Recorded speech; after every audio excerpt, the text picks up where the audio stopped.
প্রিয় শিক্ষার্থীরা, আসসালামু আলাইকুম। আমি Mohammad Hamidul Islam, cantonment public school and college Saidpur, নবম এবং দশম শ্রেণীর রসায়ন ক্লাসে তোমাদের স্বাগতম। আজকে আমি তোমাদের সাথে যে বিষয়টি আলোচনা করব সেটি হলো রসায়ন বইয়ের চতুর্থ অধ্যায় পর্যায় সারণীর পর্যায়বৃত্ত ধর্ম, পরমাণুর আকার বা পারমাণবিক ব্যাসার্ধ নিয়ে। তো এই পরমাণুর আকার বা পারমাণবিক ব্যাসার্ধ এটি পর্যায়বৃত্ত ধর্মের একটি অংশ। এই বিষয়টি খুবই গুরুত্বপূর্ণ। তোমরা যদি এই পরমাণুর গঠন বা পারমাণবিক ব্যাসার্ধ খুব ভালো করে আয়ত্ত করতে পারো, তাহলে পর্যায়বৃত্ত ধর্ম আরও যেগুলো আছে, যেমন আয়নীকরণ শক্তি, ইলেকট্রন আসক্তি, তড়িৎ ঋণাত্মকতা, এই বিষয়গুলো তোমরা খুব ভালোভাবে বুঝতে পারবে। কারণ অন্যান্য যে পর্যায়বৃত্ত ধর্মগুলো, এগুলো কিন্তু পরমাণুর আকারের উপর নির্ভরশীল। এ কারণে পরমাণুর আকার তোমাদের খুব ভালো করে বুঝতে হবে। তো প্রিয় শিক্ষার্থীরা, পরমাণুর আকার কিন্তু সকল পরমাণুর ক্ষেত্রে একরকম নয়। কোনো পরমাণুর আকার ছোট, আবার কোনো পরমাণুর আকার বড়। তো এখন আমরা যে জিনিসটি জানবো সেটি হচ্ছে আসলে পরমাণুর আকারটা কি, পরমাণুর আকার কাকে বলে। তো পরমাণুর আকার জানতে হলে আমরা যদি একটা পরমাণুর ডায়াগ্রাম আঁকি, ধরে নিলাম এটি একটি পরমাণু। তো এই পরমাণুর কেন্দ্রে রয়েছে একটি নিউক্লিয়াস। পরমাণুর কেন্দ্রে থাকে নিউক্লিয়াস। তো পরমাণুর এই নিউক্লিয়াসের কেন্দ্র থেকে সর্ববহিস্থ শক্তি স্তরের ইলেকট্রনের মধ্যবর্তী যে দূরত্ব, এই দূরত্বকেই বলা হয় পরমাণুর আকার। তাহলে শিক্ষার্থীরা, তোমরা দেখো যে পরমাণুর আকার হচ্ছে যে কোনো একটি পরমাণুর কেন্দ্রে যে নিউক্লিয়াস রয়েছে, সেই নিউক্লিয়াসের কেন্দ্র থেকে সর্ববহিস্থ শক্তি স্তরের ইলেকট্রনের যে দূরত্ব, এই দূরত্বকেই আমরা বলবো পরমাণুর আকার। তো পরমাণুর আকার পর্যায় সারণীর একই পর্যায়ে বাম থেকে ডান দিকে পরমাণুর আকার হ্রাস পায়। আমরা যদি পর্যায় সারণীর কোনো একটি পর্যায় বিবেচনা করি, সেটা হতে পারে দ্বিতীয় পর্যায়, হতে পারে তৃতীয় পর্যায় বা চতুর্থ পর্যায়, পঞ্চম পর্যায়, যে পর্যায়ে হোক, আমরা যদি কোনো একটি পর্যায় বিবেচনা করি, তাহলে আমরা দেখব যে পর্যায় সারণীর একই পর্যায়ে বাম থেকে যত আমরা ডান দিকে যাব, তত পরমাণুর আকার ধীরে ধীরে হ্রাস পাবে, অর্থাৎ পরমাণুর আকার ধীরে ধীরে কমতে থাকবে।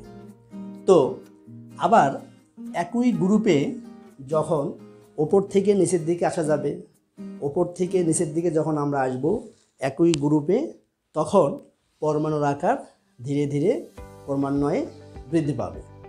তো এই বিষয়টি আমরা এখন পরিষ্কারভাবে জানব যে কেন আসলে একই পর্যায়ে বাম থেকে ডান দিকে পরমাণুর আকার হ্রাস পায় এবং একই গ্রুপে ওপর থেকে নিচের দিকে কেন পরমাণুর আকার বৃদ্ধি পায়। এই বিষয়টি তোমরা খুব মনোযোগ দিয়ে শোনো, আশা করি তোমরা খুব ভালোভাবে বুঝতে পারবে। তো দেখো, আমরা যদি তৃতীয় পর্যায়ের কথা বিবেচনা করি, ধরে নিলাম তৃতীয় পর্যায়। তো তৃতীয় পর্যায়ের যে মৌলগুলো রয়েছে সেগুলো হচ্ছে, প্রথম রয়েছে সোডিয়াম। এটা হলো সোডিয়াম পরমাণুর আকার। এটা হলো ম্যাগনেসিয়াম, এটা হলো অ্যালুমিনিয়াম, এটা হলো সিলিকন, এটা হলো ফসফরাস, এটা হলো সালফার।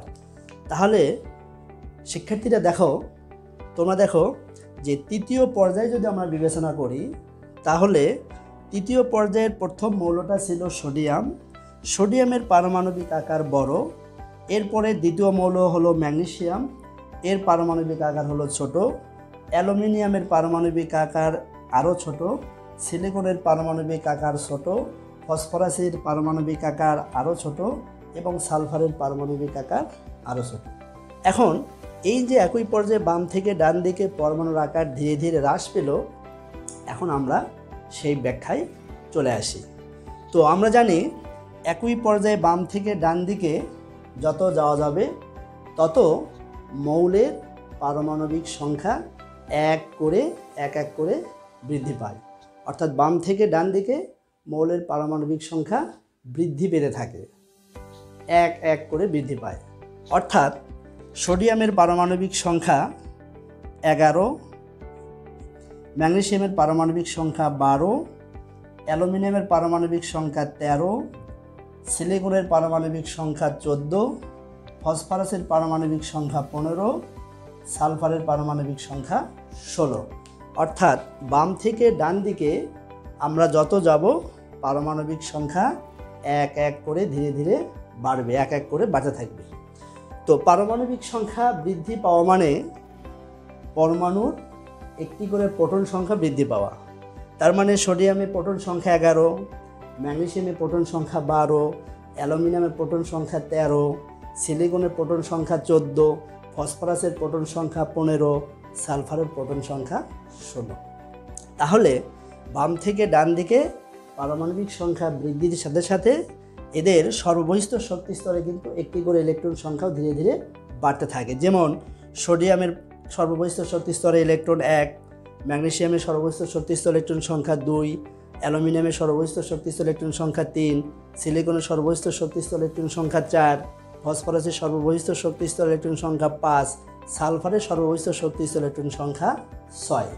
তাহলে একই পর্যায়ে বাম থেকে ডান দিকে যত যাওয়া যাবে পারমাণবিক সংখ্যাও ধীরে ধীরে বাড়বে, সাথে সাথে সর্ববহিস্থ শক্তি স্তরে ইলেকট্রন সংখ্যাও এক করে বৃদ্ধি পাবে।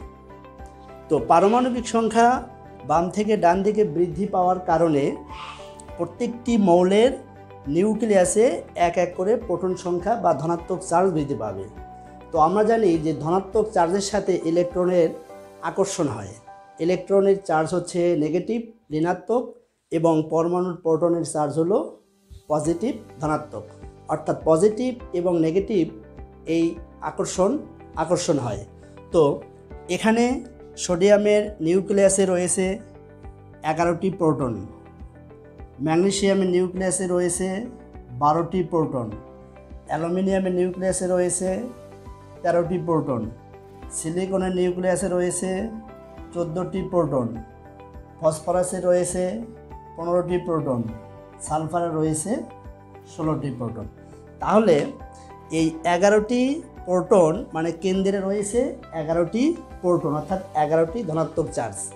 এই 11টি ধনাত্মক চার্জ বাহিরের যে শক্তি স্তরে ইলেকট্রন আছে সেই ইলেকট্রনকে আকর্ষণ করবে, ফলে এই শক্তি স্তরটা নিউক্লিয়াসের কিছুটা কাছে চলে আসবে। আবার ম্যাগনেসিয়ামে রয়েছে 12টি প্রোটন।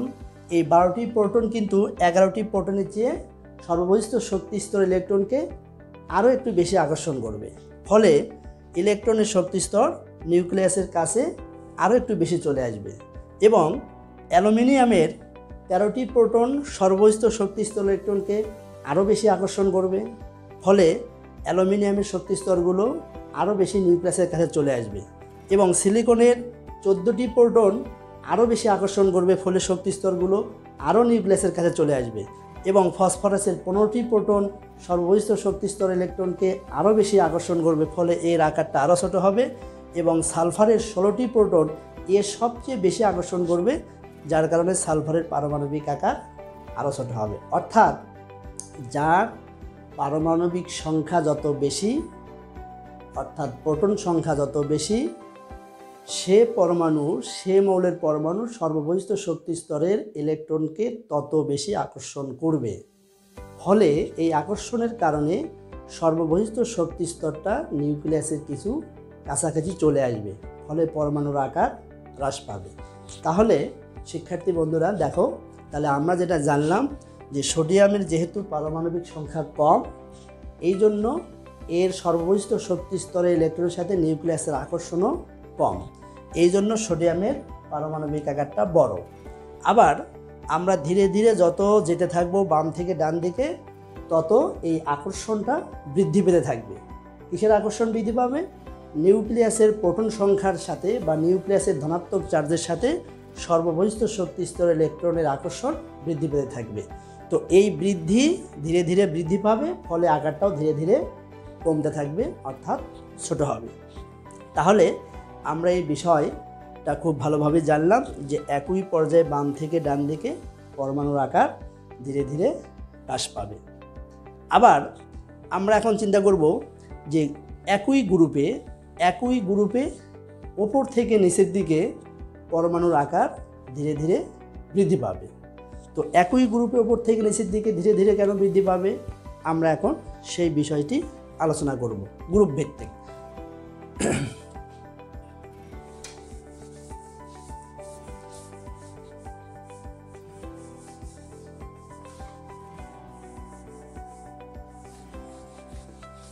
তো শিক্ষার্থীরা দেখো, আমরা যদি পর্যায় সারণীর কোনো একটি গ্রুপ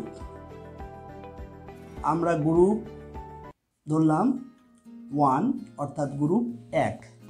তো 1 নম্বর গ্রুপের প্রথম যে মৌল, এটা হলো হাইড্রোজেন, এরপরে রয়েছে লিথিয়াম, এরপর রয়েছে সোডিয়াম, এরপর রয়েছে পটাশিয়াম, এরপরে রয়েছে রুবিডিয়াম, এরপরে রয়েছে সিজিয়াম, এরপরে রয়েছে ফ্রান্সিয়াম। অর্থাৎ আমরা যদি একটা গ্রুপ বিবেচনা করি, যে কোনো একটি গ্রুপ ধরলাম আমরা পর্যায় সারণীর গ্রুপ 1, এটা আমরা বিবেচনা করলাম। 1 নং গ্রুপে এই 7টি মৌল রয়েছে, অর্থাৎ hydrogen, lithium, sodium, potassium, rubidium, caesium এবং ফ্রান্সিয়াম। তো উপর থেকে যত আমরা নিচের দিকে যাব, পরমাণুর আকার ধীরে ধীরে তত বৃদ্ধি পাবে। ধীরে ধীরে কেন বৃদ্ধি পাবে? এখন হাইড্রোজেনের শক্তিস্তর সংখ্যা 1, লিথিয়ামের শক্তিস্তর সংখ্যা 2, সোডিয়ামের শক্তিস্তর সংখ্যা 3, পটাশিয়ামের শক্তিস্তর সংখ্যা 4, রুবিডিয়ামের শক্তিস্তর সংখ্যা 5, সিজিয়ামের শক্তিস্তর সংখ্যা 6 এবং ফ্রান্সিয়ামের শক্তিস্তর সংখ্যা 7। তাহলে ওপর থেকে যত আমরা নিচের দিকে যাব, একটি করে শক্তিস্তর বৃদ্ধি পাবে। যত আমরা নিচের দিকে যাব, একটি করে শক্তিস্তর যুক্ত হতে থাকবে। তাহলে একটি করে শক্তিস্তর যুক্ত হওয়ার কারণে পরমাণুর নিউক্লিয়াস থেকে সর্ববহিস্থ শক্তিস্তরের যে ইলেকট্রন, এই ইলেকট্রনের দূরত্ব বৃদ্ধি পাবে, ফলে পরমাণুর আকার হ্রাস পাবে। তো এখানে আমরা একটা কথা বিবেচনা করি যে হাইড্রোজেনের পরমাণুর আকার, হাইড্রোজেনের একটি মাত্র শক্তিস্তর থাকে। আর লিথিয়ামের শক্তিস্তর সংখ্যা হলো 2, এর সর্ববহিস্থ শক্তিস্তর ইলেকট্রন থাকে 1। সোডিয়ামের ইলেকট্রন সংখ্যা সর্ববহিস্থ শক্তিস্তরে 1, এর শক্তিস্তর সংখ্যা 3।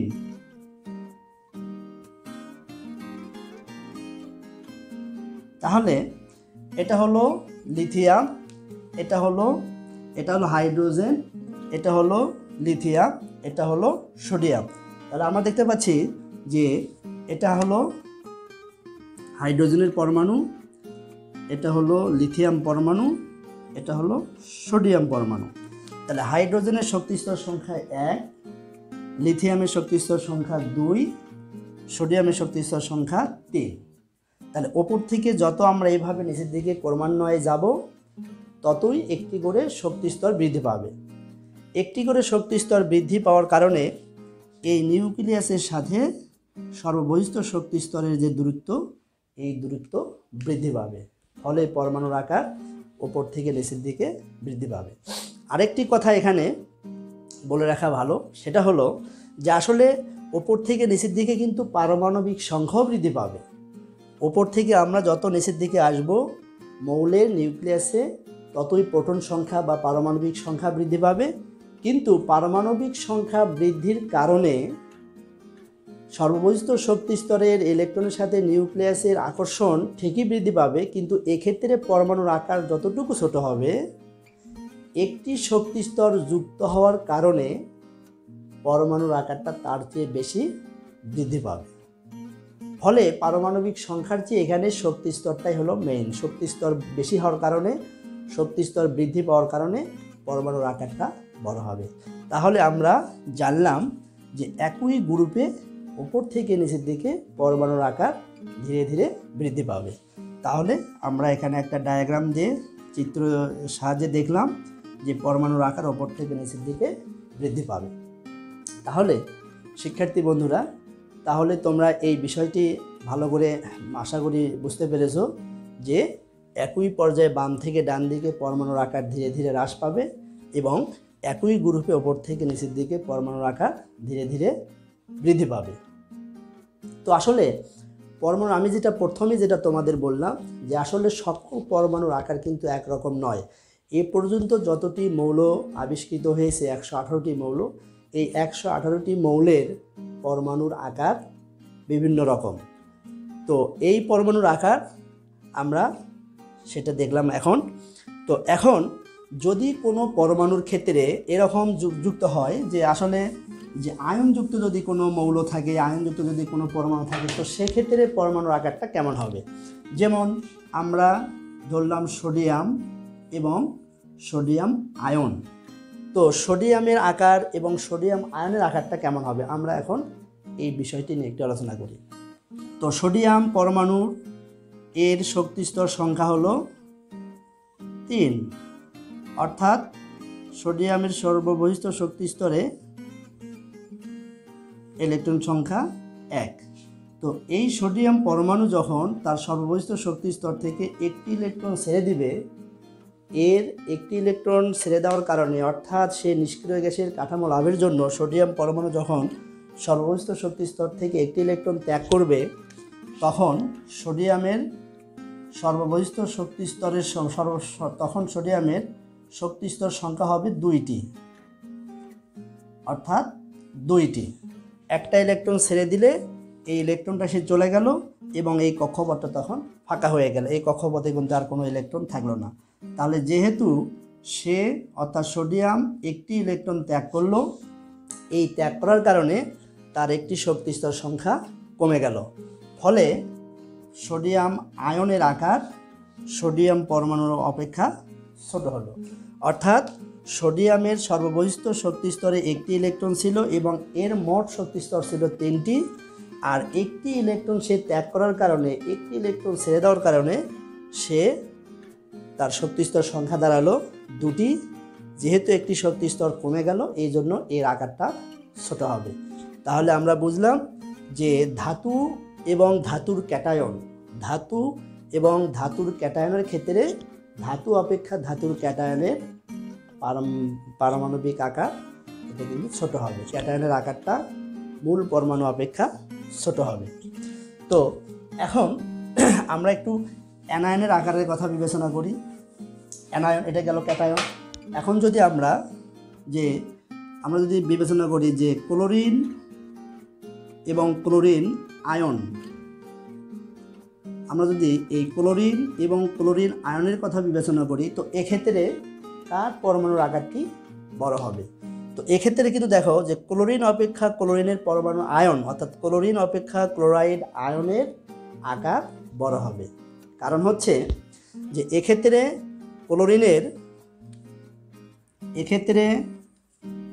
ক্লোরিনের প্রথম শক্তি স্তরে ইলেকট্রন থাকবে 2টি, দ্বিতীয় শক্তি স্তরে ইলেকট্রন থাকবে 60টি। আর এই ক্লোরিন পরমাণু যখন একটি ইলেকট্রন গ্রহণ করবে, তখন তার সর্ববহিষ্ঠ শক্তি স্তরে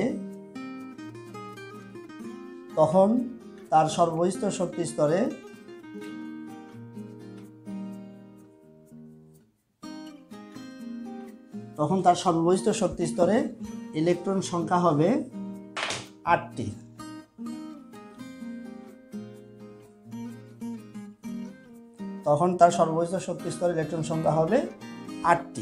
তাহলে ক্লোরিন পরমাণুর সর্ববহিষ্ঠ শক্তি স্তরে ইলেকট্রন ছিল 60টি একটি ইলেকট্রন গ্রহণ করার কারণে এর সর্বোচ্চ শক্তিস্তর ইলেকট্রন সংখ্যা হলো 8টি। তাহলে এর 60টি ইলেকট্রন থাকার কারণে, সর্বোচ্চ শক্তিস্তরের 60টি ইলেকট্রন থাকার কারণে এই ইলেকট্রনগুলোর মধ্যে বিকর্ষণ তুলনামূলক কম হবে। আর এই ক্লোরাইড আয়নের ক্ষেত্রে এই সর্বোচ্চ শক্তিস্তরে 8টি ইলেকট্রন থাকার কারণে এই ইলেকট্রনগুলোর মধ্যে বিকর্ষণটা একটু বেশি হবে। ফলে এই ক্লোরাইড আয়নের আকার ক্লোরিন পরমাণু অপেক্ষা বেশি হবে। তাহলে ক্লোরিন এবং ক্লোরাইড আয়নের ক্ষেত্রে আমরা দেখলাম যে ক্লোরিন পরমাণু অপেক্ষা ক্লোরাইড আয়নের সর্ববহিষ্ঠ শক্তি স্তরে একটি ইলেকট্রন বেশি থাকে, ফলে ইলেকট্রনগুলোর মধ্যে একটু বিকর্ষণ বেশি হয়। এই কারণে কিন্তু ক্লোরাইড আয়নের আকার ক্লোরিন পরমাণু অপেক্ষা বেশি হয়। তো শিক্ষার্থীরা, আজকে আমরা এই পরমাণুর আকার এবং পারমাণবিক ব্যাসার্ধ নিয়ে আমরা আলোচনা করলাম। আশা করি তোমরা বিষয়টি অনুধাবন করতে পেরেছো, বুঝতে পেরেছো। তো আগামী ক্লাসে তোমাদের অন্য একটি পর্যায়বৃত্ত ধর্ম নিয়ে আলোচনা হবে। তো সে পর্যন্ত তোমরা সবাই ভালো থাকো, সুস্থ থাকো। আজকের ক্লাস এই পর্যন্তই সমাপ্ত। আল্লাহ হাফেজ।